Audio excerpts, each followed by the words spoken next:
Hello and welcome back to TEW 2016, and this is Shockwave for the branding solutions and the go home show before the pay-per-view coming up this weekend. And as always, we're going to jump straight in with the pre-show matches with Austin Aries versus the newly signed Sonjay Dutt. Austin Aries gets the win. They have great chemistry.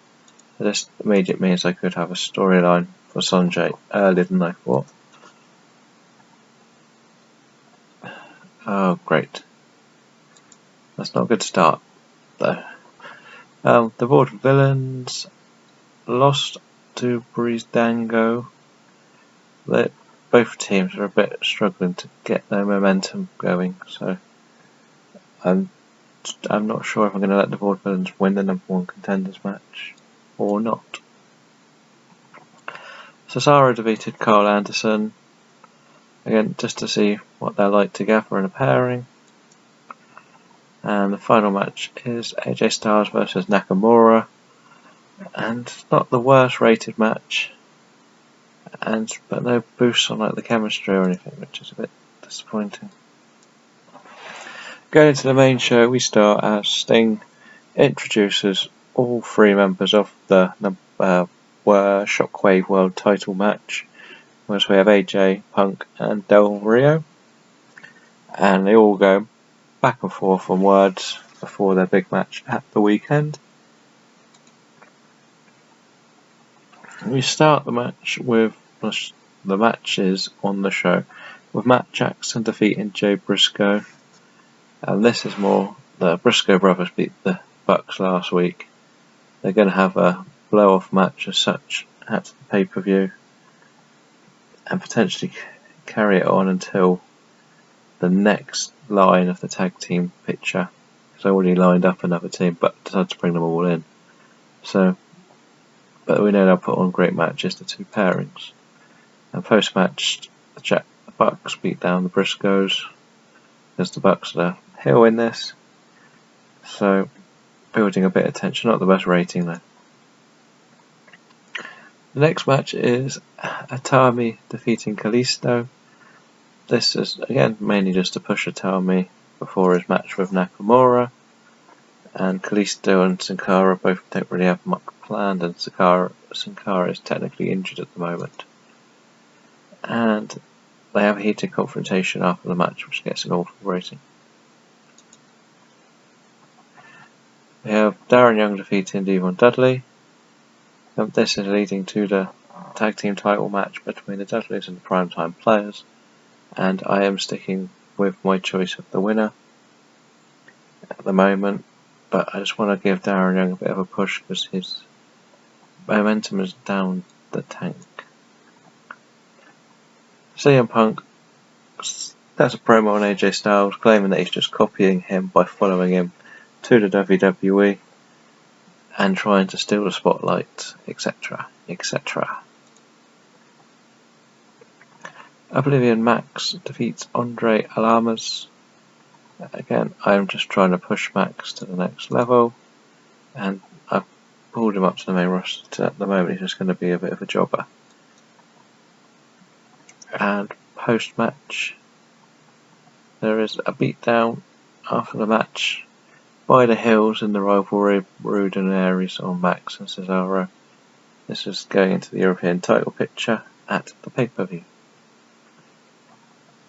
The Revival defeat the world's greatest tag team, and that helps them because they need a little couple of wins, and they could be my new tag team I pick to be the lead heel one.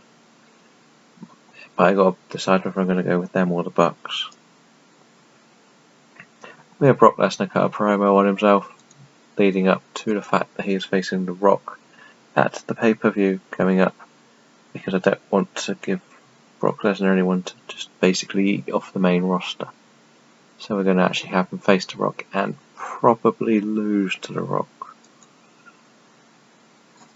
Randy Orton defeats Bubba Ray Dudley with an RKO.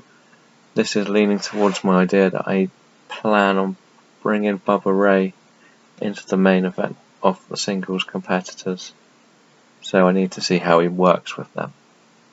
And it's not a terrible, so 72 is a solid enough match. And post-match, Randy Orton and Kane have a heated confrontation, which comes to blows, and security have to stop them fighting each other. And this one is really going well, so I'm happy with where this one's going. CM Punk defeats Alberto Del Rio. Again, I believe I'm going to go with Del Rio to lose. Be the one to take the pinfall in the pay-per-view, but I haven't decided which one, Punk or AJ, is going to be the winner yet. And post-match, AJ Styles floors CM Punk with the title belt, stands over and posing with it. And this is one where the title belt's at ringside because they're building up for the match for it. And I want these two to have a very long rivalry. This is just the start. And the show will get a, shall we go with a 73? No, a 76. So I'm good at undercutting my bets on what the ratings are going to be. We'll just continue to the main screen and see if we have any news.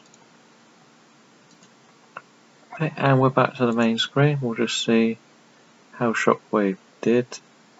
The ratings aren't going to obviously be as high because it's only on the network, but it gets a great rating. And Jeff Jarrett is retiring, which we get a lot of retirements on this mod. So the negotiations are a simple pay rise.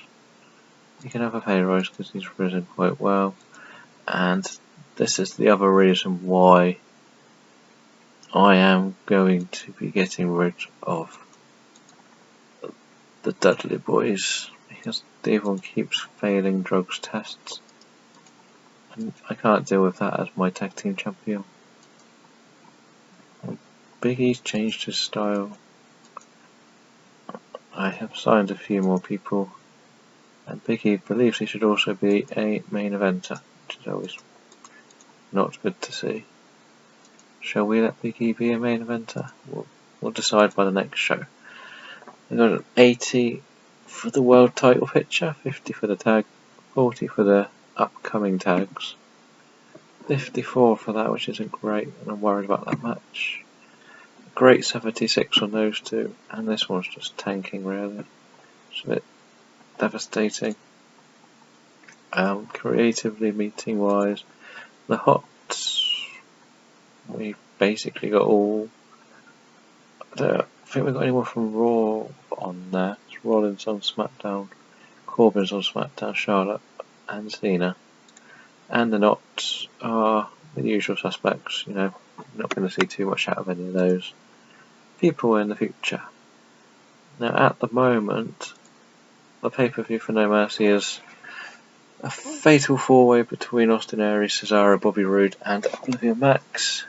We've got our triple threat world title match. We've got our triple threat tag team match to see who will be the number one contenders. We've got Orton and Kane in a Hell in a Cell.